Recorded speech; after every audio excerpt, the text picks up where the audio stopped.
Loftier City Expats Club is a non-profit social organisation, and our speakers are volunteers. The club as such assumes no responsibility or liability for the professional reputation of or the quality of services provided by the speaker today.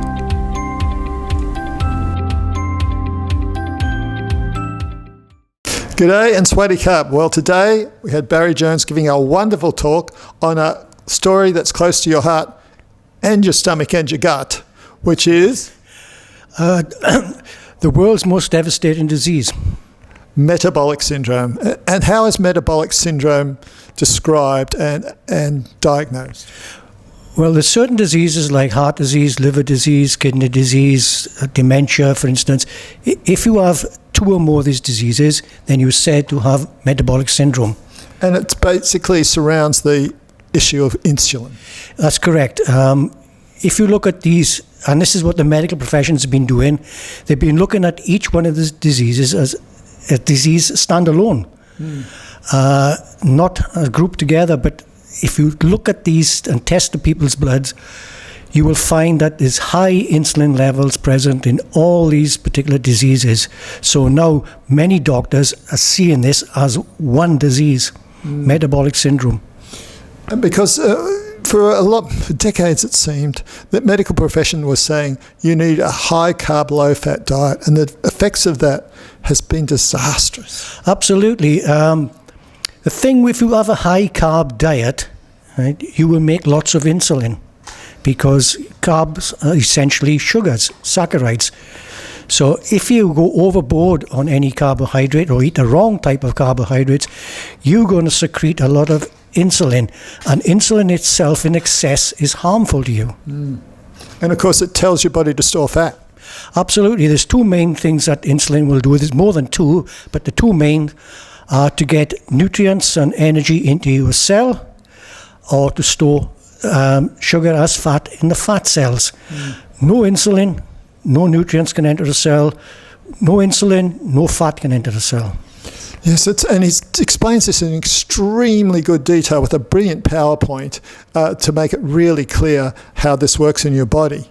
So what's one of the takeaways you'd like to get? Firstly, you've got to look at the talk. But what is one of the takeaways you'd like people to take away today from your talk? Stop eating processed food, or at least cut it back. Because processed food, they're not natural. You know, they come out of a tin, out of a packet, out of a tube like toothpaste. You know, you get these cheeses, processed cheese, it's like toothpaste. It's not natural. The other thing, of course, is that nowadays a lot of fruits aren't really strictly natural because they're bred to be super sweet, with very high fructose. Well, yes, that's correct. Now, personally, I do not eat fruit anymore, apart from lemons and berries. I take a whole lemon, I want the vitamin C, rind, pips, everything in a blender, drink that with water.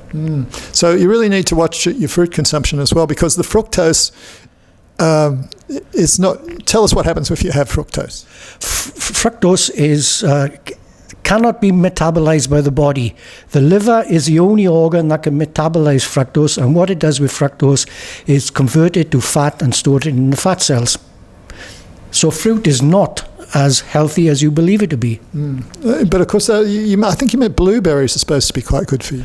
Well, berries, yeah, I eat berries, yeah. You know, strawberries, raspberries, I think are pretty good. But I don't eat like mangoes and pineapples and stuff like that. Too sweet.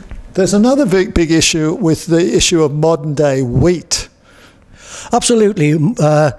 It's high in gluten to give a good yield. You know, it's been modified under the pretense of feeding people, but it's actually for profit. They can have more than one yield in a year, perhaps, in certain countries. Yes, it's short stalk week, so they can harvest it much faster. Yes, and much higher in gluten. There's some very good books, Wheat Belly and Grain Brain, which are.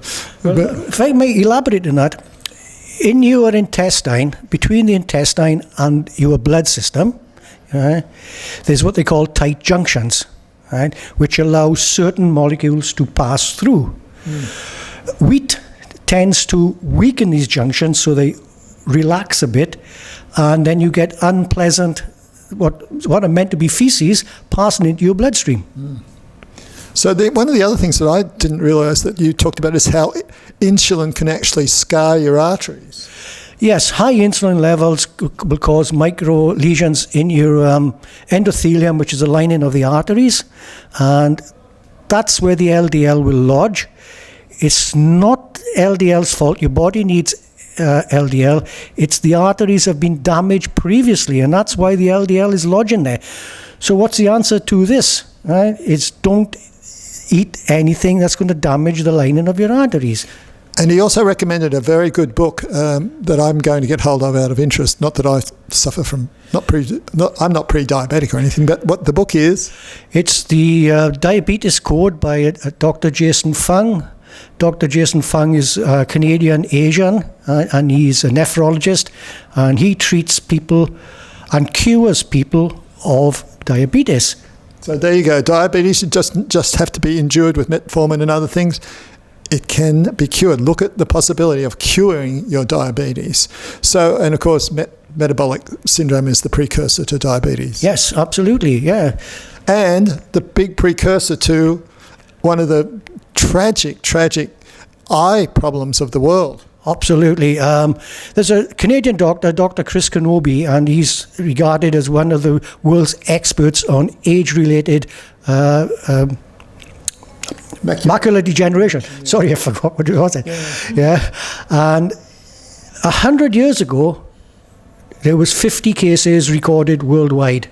2010, 100 years later, 196 million.